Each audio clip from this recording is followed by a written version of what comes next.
بسم اللہ الرحمن الرحیم۔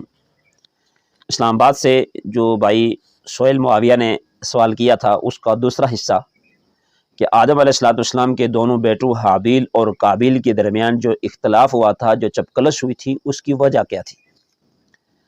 سورہ مائدہ کی آیت نمبر 28، 29، 30 کے اندر اس بات کی وضاحت آتی ہے کہ آدم علیہ السلام کو اللہ تعالیٰ نے حضرت حوا کے بطن سے بچے دیے اور وہ بچے جوڑواں پیدا ہوئے، ایک بھائی ایک بہن۔ اب آدم علیہ السلام اور حضرت حوا کے علاوہ کائنات میں اور کوئی ہستی تھی نہیں انسانوں میں کہ جن سے کوئی اولاد ہوتی، صرف یہی تھے اور ان کی اولاد ہوئی تو اللہ نے جوڑواں دیے، ایک بہن ایک بھائی، قابیل کے ساتھ ایک بہن، حابیل کے ساتھ ایک بہن۔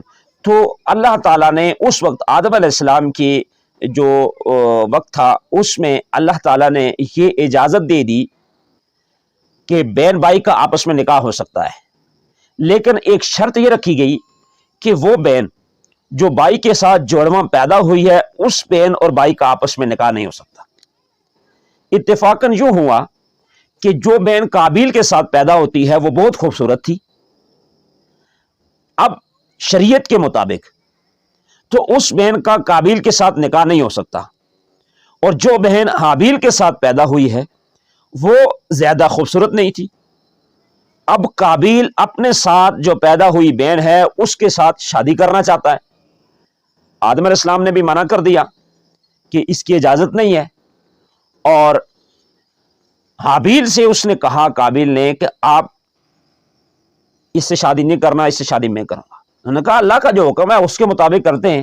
تو آپس میں اختلاف ہوا، تو اختلاف ہونے کے بعد دونوں نے، آدم علیہ السلام نے دونوں سے یہ کہا کہ آپ ایسے کریں کہ قربانی کر لیں، جس کی قربانی قبول ہو گئی وہ اس بہن پہ شادی کرے گا۔ دونوں نے اپنے اپنے انداز میں جو قربانی کی، حابیل کی قربانی قبول ہوگی۔ قبول ہونے کا اس وقت یہ طریقہ ہوتا تھا کہ آسمان سے آگ آتی تھی اور اس چیز کو کھا جاتی تھی، جلا کے راکھ کر دیتی تھی۔ حابیل نے جو قربانی کی وہ قبول ہو گئی، اب قابیل کے سارے راستے بند ہو گئے، تو اب اس نے یہ کہا حابیل سے کہ اب میں تجھے قتل کروں گا۔ حابیل نے کہا کہ اگر تو مجھے قتل کرنے کے لیے ہاتھ بڑھائے گا تو بھی میں دفاع تو کروں گا اپنی طرف سے، لیکن دفاعی طور پہ تجھ پہ حملہ نہیں کروں گا، تجھے قتل کرنے کی کوشش بھی نہیں کروں گا اور نہ قتل کروں گا۔ میں یہ چاہتا ہوں کہ میرے قتل کا گناہ تجھ پہ ہی آئے، مجھ پہ تیرے قتل کا گناہ نہ آئے۔ اب قابیل نے حابیل کو اسی معاملے میں قتل کر دیا۔ یہ اختلاف کی بنیادی وجہ دونوں کے درمیان تھی، وہ بہن جو قابیل کے ساتھ پیدا ہوئی تھی وہ خوبصورت تھی اور قابیل اس پہ شادی کرنا چاہتا تھا، شریعت کے مطابق اس کے ساتھ اس کی شادی جائز نہیں تھی۔ اب قابیل نے حابیل کو قتل کر دیا۔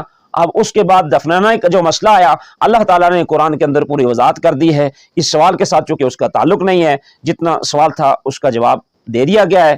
اللہ تعالیٰ سے دعا ہے کہ اللہ تعالیٰ ہمیں قرآن سمجھنے کی توفیق عطا فرمائے۔